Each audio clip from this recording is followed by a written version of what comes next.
أعوذ بالله من الشيطان الرجيم بسم الله الرحمن الرحيم ومن يطع الله والرسول فأولئك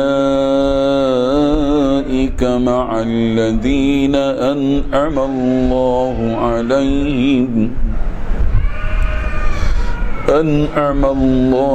عليهم من النبيين والصديقين والشهداء والصالحين وحسن أولئك رفيقا ذلك الفضل من الله وكفى بالله عليما صدق الله العظيم. حاضرین و ناظرین، یہ درس نمبر 370 ہے.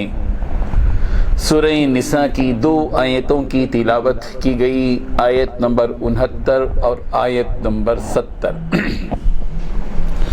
لفظی ترجمہ یہ ہے وَمَن يُطِعِ اللَّهَ، اور جو کوئی اللہ تعالی کی اطاعت کرے گا، والرسول، اور رسول کی اطاعت کرے گا، فَأُولَئِكَ، تو یہ لوگ، مع الذین، ان لوگوں کے ساتھ ہوں گے، انعم اللہ، کہ انعام کیا اللہ نے، علیہم، ان پر، من النبیین، نبیوں میں سے، والصدیقین، اور صدیقین میں سے، والشہداء، اور شہیدوں میں سے، والصالحین، اور صالحین میں سے، وحسن، اور اچھے ہیں، اولئک، یہ لوگ، رفیقاً، رفیق، ساتھی کے طور پر.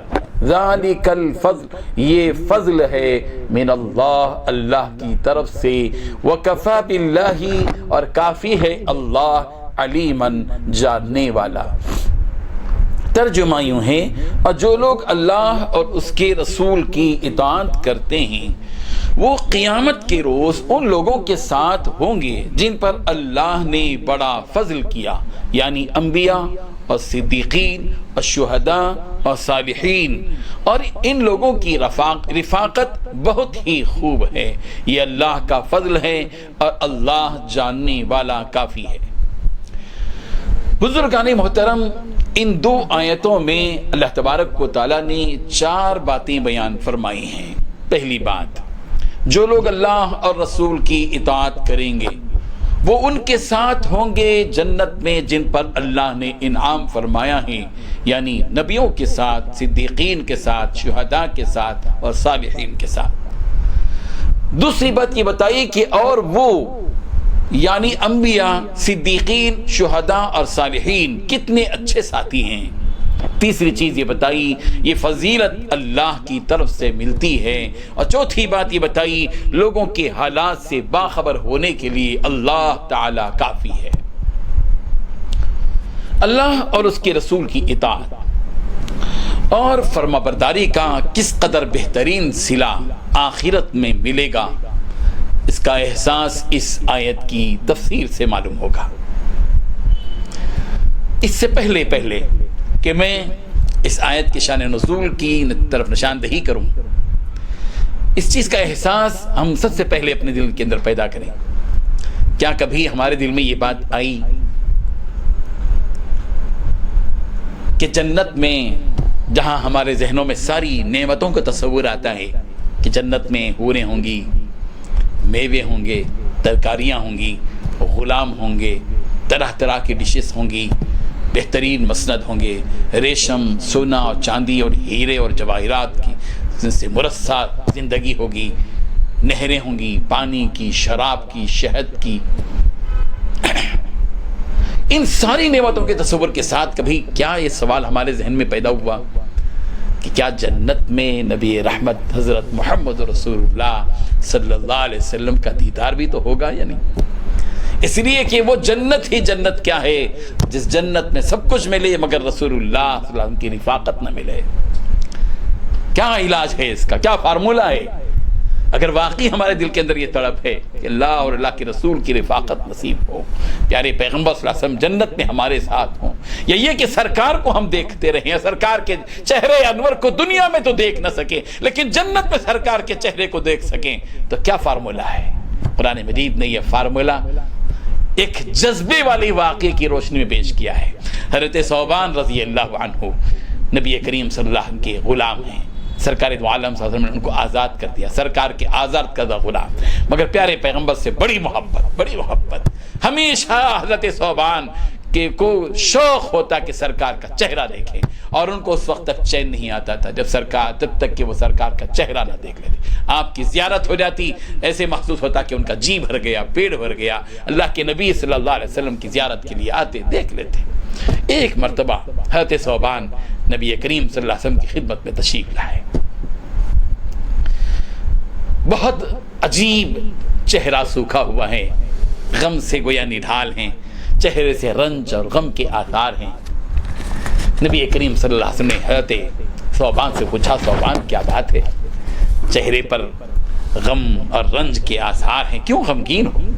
انہوں نے عرض کیا کہ یا رسول اللہ مجھے نہ کوئی بیماری ہے اور نہ ہی کوئی تکلیف ہے، کچھ بھی نہیں ہے، اللہ کے رسول میرا معاملہ یہ ہے کہ مجھے آپ کی ملاقات کا بہت زیادہ شوق رہتا ہے، آپ کو دیکھے بغیر مجھے چین نہیں آتا۔ میرے ذہن میں اچانک آج ایک عجیب قسم کا خیال آیا، اس خیال نے، اس فکر نے میرے چہرے کو رنجیدہ کر دیا ہے، میں اس کے علاج کے لیے، اس کی تدبیر کے لیے، اس معاملے کو حل کرنے کے لیے، سلجھانے کے لیے آپ کی خدمت میں آیا ہوں۔ پیغمبر یہ تو بتائیے کہ دنیا میں اللہ نے ہم کو کتنی بڑی نعمت دی، آپ کا چہرہ دیکھنے کا اللہ نے ہم کو شرف عطا کیا، ہم جب چاہتے ہیں آپ کی خدمت میں آتے ہیں، آپ کے مبارک چہرے کو دیکھتے ہیں، دل کو سرور ملتا ہے، چین ملتا ہے، اطمینان ملتا ہے، لیکن یہ بھی تو بتائیے پیغمبر مجھے کہ جب ہم سب چلے جائیں گے اس دنیا سے، آخرت کا ماحول ہوگا، ہر آدمی اپنے اپنے درجے کے اعتبار سے جنت میں جائے گا، آپ تو جنت کے اونچے درجے پر ہوں گے، آپ ہمارے جنت، اگر ہم کو اللہ نے جنت میں داخل کر دیا تو ہم تو جنت کے اس درجے میں رہیں گے جس درجے پر آپ کیوں آئیں گے، آپ کو کیا ضرورت ہے، اور ہم آپ کے درجے تک تو نہیں پہنچ سکتے، آپ کا درجہ تو بہت اونچا ہوگا۔ پیغمبر یہ تو بتائیے کہ جنت میں آپ کے بغیر، آپ کو دیکھے بغیر رہنا ہوگا تو وہ جنت بھی کیا جنت ہوگی۔ اللہ کے رسول آج اس چیز نے مجھے رنجیدہ کر دیا ہے، بتائیے اس مسئلے کا حل کیا ہے؟ نبی کریم صلی اللہ علیہ وسلم اس بات کو سن کر خاموش ہیں۔ قرآن مجید کی آیت نازل ہوتی ہے، وَمَن يُطِعِ اللَّهَ وَالرَّسُولَ، جو شخص اللہ اور رسول کی اطاعت کرے گا، وَمَن يُطِعِ اللَّهَ وَالرَّسُولَ، جو شخص اللہ اور اللہ کے رسول کی اطاعت کرے گا، فَأُولَئِكَ مَعَ الَّذِينَ أَنْعَمَ اللَّهُ، بس جو لوگ اس دنیا کے اندر اللہ اور اللہ کے رسول کی اطاعت کرتے ہیں وہ لوگ جنت میں کس کے ساتھ ہوں گے؟ مع النبیین، نبیوں کے ساتھ ہوں گے، نبیوں کے ساتھ ہوں گے۔ ڈرنے کی ضرورت نہیں، رنجیدہ ہونے کی ضرورت نہیں۔ میرے وہ بندو جو مجھ سے محبت رکھتے ہو، میرے نبی سے محبت رکھتے ہو، میری بات مانتے ہو، میری اطاعت کرتے ہو، میرے نبی کی اطاعت کرتے ہو، میں تمہیں محروم نہیں کروں گا تمہارے اس ذوق اور شوق سے، تمہاری اس رنج کو ہم دور کریں گے کہ جنت میں جب تم چلے جاؤ گے تو وہاں تمہاری رفاقت، تمہاری نزدیکی نبیوں کے ساتھ رہے گی، تمہاری صحبت، تمہاری معیت نزدیک نبیوں کے ساتھ ہوگی، صدیقین کے ساتھ ہوگی، شہداء کے ساتھ ہوگی اور صالحین کے ساتھ ہوگی۔ اللہ اکبر، عجیب پیغام دیا گیا۔ بخاری کی ایک روایت ہے، رسول رحمت صلی اللہ علیہ وسلم نے ارشاد فرمایا، المرء مع من احب، انسان اس کے ساتھ ہے جس سے وہ محبت کرتا ہے۔ حضرت ابن مسعود رضی اللہ عنہ فرماتے ہیں کہ آپ صلی اللہ علیہ وسلم نے یہ اس شخص کے جواب میں فرمایا جس نے آپ صلی اللہ علیہ وسلم سے کہا تھا کہ ایسے شخص کے بارے میں آپ کا کیا ارشاد ہے جس نے کسی قوم سے محبت کی اور علم و عمل کے اعتبار سے ان کے مقام تک نہ پہنچا تو اس کا انجام کیا ہوگا؟ تو اللہ کے نبی صلی اللہ علیہ وسلم نے فرمایا، المرء مع من احب، آدمی ان کے ساتھ ہوگا جن سے وہ محبت کرتا تھا۔ اگر ہم صالحین سے اس دنیا میں محبت کریں گے جنت میں صالحین کے ساتھ ہوں گے. اگر ہم شہداء سے محبت کریں گے شہداء کے ساتھ رہیں گے. اگر ہم دنیا میں نبیوں کے ساتھ محبت رکھیں گے جنت میں نبیوں کے ساتھ رہیں گے. اگر ہم صدیقین کے ساتھ محبت رکھیں گے صدیقین کے ساتھ رہیں گے. اگر ہم نیکوکار لوگوں کے ساتھ اولیاء امت کے ساتھ بزرگان دین کے ساتھ علماء امت کے ساتھ محدثین کے ساتھ صالح اور متقی افراد کے ساتھ اگر ہماری محبت قائم رہے گی اللہ تعالی ہماری اس محبت کا صلہ جنت میں عطا کرے گا. ایسے ہی نیک لوگوں کے ساتھ اللہ تبارک و تعالی ہم سب کو رہنے کا شرف دے گا عطا فرمائے گا. بہرحال بزرگ اور دوستو اللہ اور اللہ کے رسول کی اطاعت کرنے والے انبیاء وغیرہ کے ساتھ جنت میں رہیں گے تو ظاہر ہے کہ اس کی نوعیت کیا ہوگی. ظاہر بات ہے کہ انبیاء کا اونچا درجہ ہوگا اور یہ نچلے درجے پر ہم ہوں گے. تو اس سلسلے میں مفسرین نے یہ تشریح کی ہے کہ نیچے کے درجات والے باوجود مسافت کی دوری کے اوپر کے درجات والوں کو دیکھ سکیں گے اور اوپر کے درجات والے نیچے کے درجات والوں کو دیکھ سکیں گے. اور دوسری بات یہ بتائی کہ اللہ تبارک و تعالیٰ ایسا انتظام کریں گے کہ اوپر کے درجات والے اگر نیچے کے درجات والوں کے پاس آنا چاہیں تو ان کو اجازت ہوگی آئیں اور نیچے کے درجات والوں کو اجازت ہوگی کہ اوپر کے درجات والوں کے پاس آئیں جائیں اس کی اجازت ہوگی. اللہ تبارک و تعالیٰ قادر مطلق ہیں. اس کو ایک مثال سے سمجھا جا سکتا ہے کہ جنت میں تو بہت دور کے فاصلے ہوں گے کیسے دیکھ سکیں گے. دنیا میں اس کی ایک مثال ہے. آپ فون کرتے ہیں ایمو سے امریکہ میں ایک آدمی بیٹھا ہوا ہے اور آپ یہاں بیٹھے ہوئے ہیں وہاں کے آدمی کو آپ ویڈیو کالنگ میں دیکھ رہے ہیں. وہاں کے آدمی کو جب دنیا کے اندر انسان اپنی ٹیکنالوجی کے ذریعے سے سائنس کے ذریعے سے اتنی ترقی کر سکتا ہے کہ وہ امریکہ میں بیٹھے ہوئے آدمی کو ہندوستان میں بیٹھ کر حیدرآباد میں بیٹھ کر دیکھ سکتا ہے تو پھر کیا جنت میں اللہ تبارک و تعالیٰ ایسا نظم نہیں کر سکے. یہ تو اللہ تعالیٰ کی قدرت ہے. اسی لیے جنت کی نعمتوں کو رب ذوالجلال کی قدرت کو سامنے رکھتے ہوئے سمجھنا چاہیے اپنی کمزوری کو سامنے رکھ کر نہیں. اللہ تعالیٰ ہم سب کو جنت میں انبیاء کی صحبت نصیب فرمائے صدیقین کی صحبت نصیب فرمائے بالخصوص پیارے پیغمبر صلی اللہ علیہ وسلم کے قریب رہنے کا کہ اللہ تعالیٰ ہم سب کو توفیق عطا فرمائے. اس کے لیے درکار ان اعمال کرنے کی توفیق عطا فرمائے جن اعمال سے ہم کو یہ نعمت ملتی ہے. اللہ عمل کی توفیق عطا فرمائے. وآخر دعوانا ان الحمد للہ رب العالمین. لا الہ الا اللہ لا الہ الا اللہ